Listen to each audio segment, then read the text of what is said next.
Comment traiter l'anxiété selon l'Ayurveda?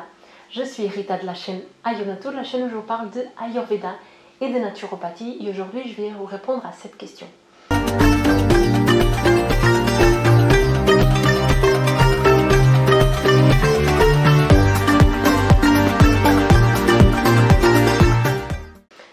Alors, les émotions, en fait, c'est quelque chose qui est assez mal compris en Ayurveda, en fait, parce que en Occident, on est un peu des enfants de la psychanalyse, du platonisme et de toutes ces choses-là. Donc, en fait, dans la psychanalyse, on va beaucoup analyser nos émotions, notre enfance, et on est beaucoup autour de ça. Et le mental, en fait, les émotions et le mental, dans notre conception de la chose, c'est plus ou moins la même chose, c'est perméable, ok? Les émotions, les sentiments, le mental, les pensées, on les met tout à peu près dans le même sac. En Ayurveda, la vue, il n'est pas comme ça. Et même, on voit par exemple, on a le platonisme, ok? Dans le platonisme, on a cette notion de que ce qui s'est passé dans notre tête, c'est pas réel. Donc on a presque une vision de que le mental, il n'est pas quelque chose de réel. Quand je travaille aux urgences, si le médecin il disait telle personne est psy, dans ce cadre où je travaillais, quand on disait la personne est psy, ça veut dire elle n'a aucun problème physiologique, parce qu'on a fait tous les examens, ils ont fait tous les examens cliniques, scanners, etc. Ils n'ont rien trouvé, mais la personne elle se plaignait d'une douleur, d'une chose, donc ils disaient c'est pas réel, c'est dans sa tête. Donc c'est tout ce qui est dans sa tête, dans notre conception en Occident, parce que c'est un peu la façon dont on a été élevé et c'est les racines de notre culture quelque part.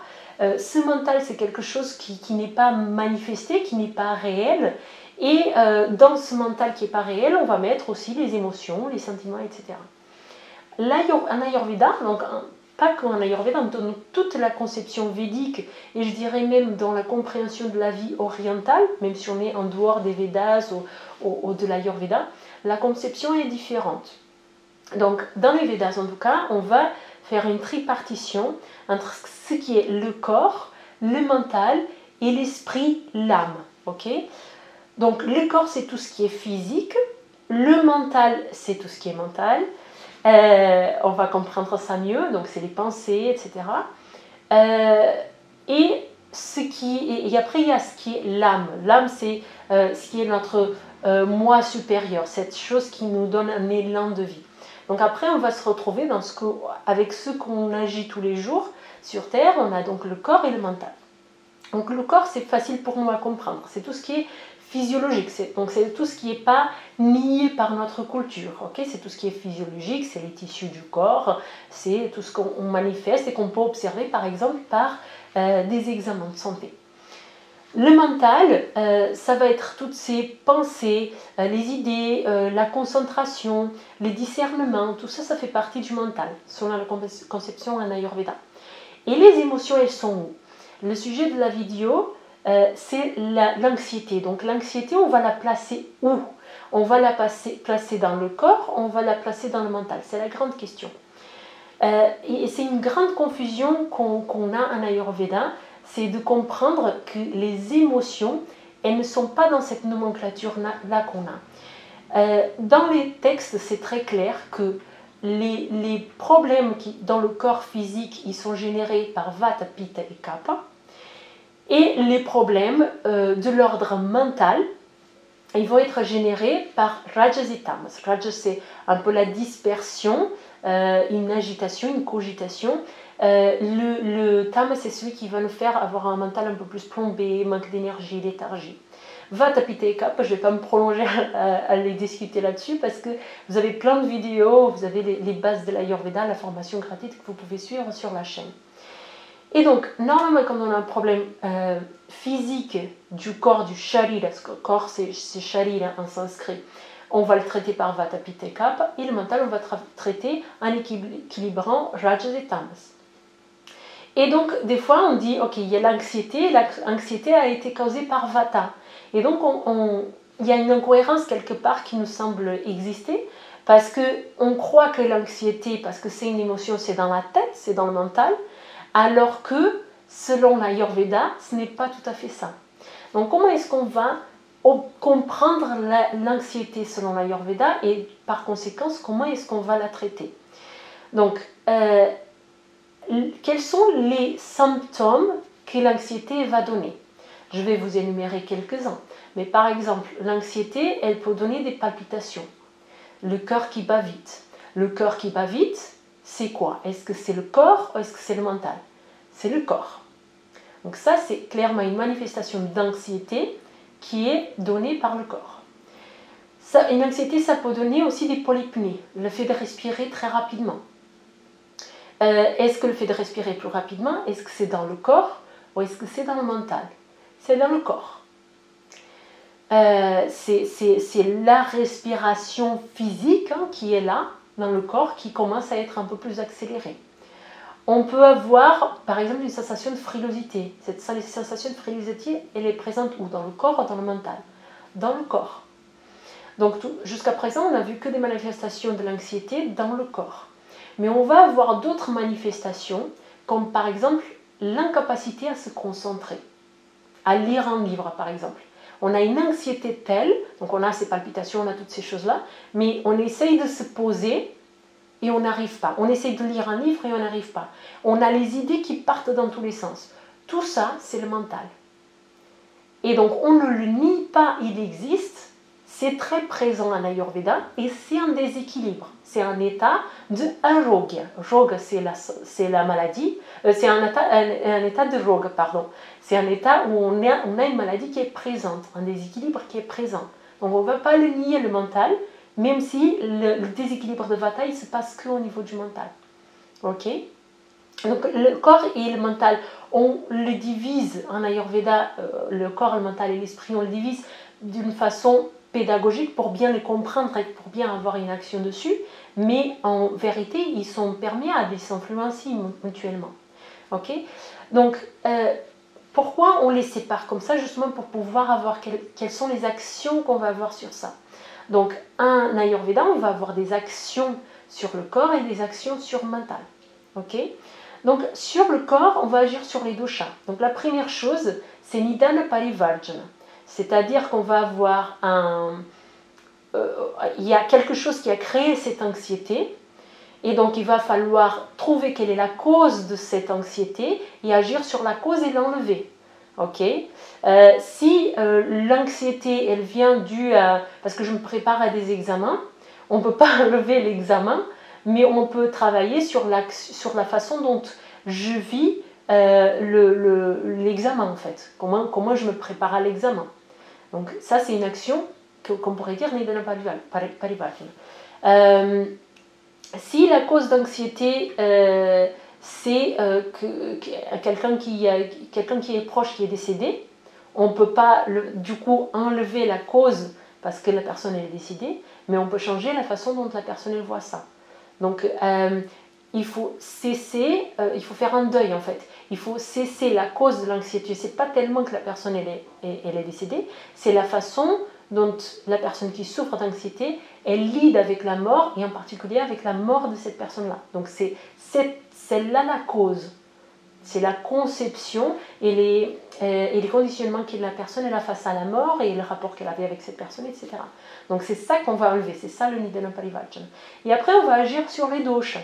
Donc s'il y a un problème de palpitation, on va agir. Donc si c'est normal, c'est le Vata dosha qui va être accéléré à ce niveau-là. Dans le corps, quand il y a un problème d'anxiété, dans le corps, c'est le Vata dosha qui va être déséquilibré. Donc on va avoir une action sur Vata dosha. Dans le mental, c'est Rajas. Donc Vata dosha, comment on va agir sur lui? Donc la première chose, c'est Nidana Parivarjana, donc ça serait pour tous les doshas. Et après, selon les textes, on sait que la meilleure thérapie qui apaise, la meilleure thérapie douce qui apaise le Vata dosha, c'est l'oliation. Appliquer de l'huile sur le corps. Donc faire par exemple ce qu'on appelle la Bhyanga, donc application de l'huile sur tout le corps. Surtout la tête et les pieds, c'est le plus efficace. Donc le jour où la personne se lave les cheveux, il est recommandé de faire une bonne oliation de la tête avant et garder pendant 1 heure par exemple avant de laver les cheveux. tous les soirs se masser les pieds avec de l'huile de sésame. Donc ça c'est la meilleure thérapie décrite par les textes pour apaiser le vata dosha, l'oliation avec l'huile de sésame. La thérapie shodhana, donc ça c'était la thérapie shamana, la thérapie douce. La thérapie shodhana, c'est-à-dire la thérapie un peu plus poussée qui va carrément enlever le dosha du corps, c'est ce qu'on appelle les énems, donc les lavements à base de l'huile. Et ça se fait en clinique ayurvédique avec du contrôle, etc. Donc là, c'est carrément, c'est pas une thérapie qui se fait comme ça, il y a une préparation, il y a un avant, un pendant, il y a un après. Pour le mental, il y en a 3 actions qu'on a sur le mental. Donc là, dans le cadre de l'anxiété, on sait qu'en Ayurveda, quand il y a un déséquilibre dans le corps, c'est Vata, Pitta, Kapha. Dans le cas de l'anxiété, c'est Vata, sur lequel on va travailler. Dans le mental, quand on a un déséquilibre mental, c'est soit Rajas et Tamas. Dans le cas de l'anxiété, on est dans un cas de Rajas, c'est-à-dire que la personne elle a 1000 idées à la fois, et elle est complètement dispersée, elle part dans tous les sens, elle n'arrive pas à se concentrer, à se calmer. Pour toute thérapie, pour tout problème de mental, on a 3 actions. Di, Dhairya et Atma Divinyana. Di, donc c'est le discernement. Cette capacité à développer le regard sur ce qui est bon ou mauvais pour nous. Okay, donc cette capacité à observer si on a par exemple une pulsion, ce qui arrive très souvent dans les cas d'anxiété, on a une pulsion sur le chocolat, est-ce que ce chocolat il est vraiment bon pour nous ou pas? Peut-être qu'il est bon sur le moment, mais qu'il est en train de causer des problèmes par la suite. Donc si on a un bon discernement, même dans un cas d'anxiété, on va opter par une alimentation qui va nous faire du bien. Okay, donc c'est ce développement du discernement, et donc il y a des pratiques pour ça, donc notamment la respiration, la méditation, etc. Dhairya, c'est le courage, c'est développer le courage pour faire face aux événements. Okay, donc ça, par exemple, pour des chocs émotionnels, comme je vous parlais, s'il y a quelqu'un de la famille qui décède, etc., c'est important de développer ce dhairya, cette capacité d'avoir du courage. Et Atma Divinyana, c'est l'autoconnaissance. Donc c'est aussi un énorme travail de connaître qui on est réellement. Et plus on se connaît soi-même, plus les problèmes du mental ils s'estompent. Parce qu'on n'est plus... il y a certains types d'anxiété qu'on voit qu'il n'y a plus aucun sens parce que ça ne correspond pas vraiment à notre moi supérieur, quelque part comme ça. Donc voilà l'aperçu général de qu'est-ce que c'est l'anxiété selon l'Ayurveda. Okay, donc ça va être un phénomène qui se passe autant dans notre corps que dans notre mental. Et quelles sont les actions qu'on peut faire? Donc on va agir sur Vata et on va agir sur Rajas. Sur Vata par exemple avec des oliations, avec un bon... L'oliation c'est le meilleur, mais il y en a d'autres actions, par exemple de promouvoir un bon sommeil, de souiller les plantes des pieds, etc., de promouvoir un bon sommeil, d'apaiser nos indriyas, nos organes des sens, donc ne pas regarder les écrans jusqu'à tard, etc. Et au niveau du mental, donc on va développer ces 3 choses, par exemple à travers de l'autoconnaissance, avec un travail en sophrologie, par exemple, qui je suis vraiment à développer la méditation, la respiration et tout un tas de techniques dont je vous ai déjà beaucoup parlé dans cette chaîne. Donc j'espère que la vidéo vous a plu. Si vous avez des questions, c'est un thème qui peut nous faire parler beaucoup. Donc si vous avez des questions, vous les posez dans les commentaires. Je vous invite à liker et à partager cette vidéo. Et je vous dis à la prochaine vidéo. Merci.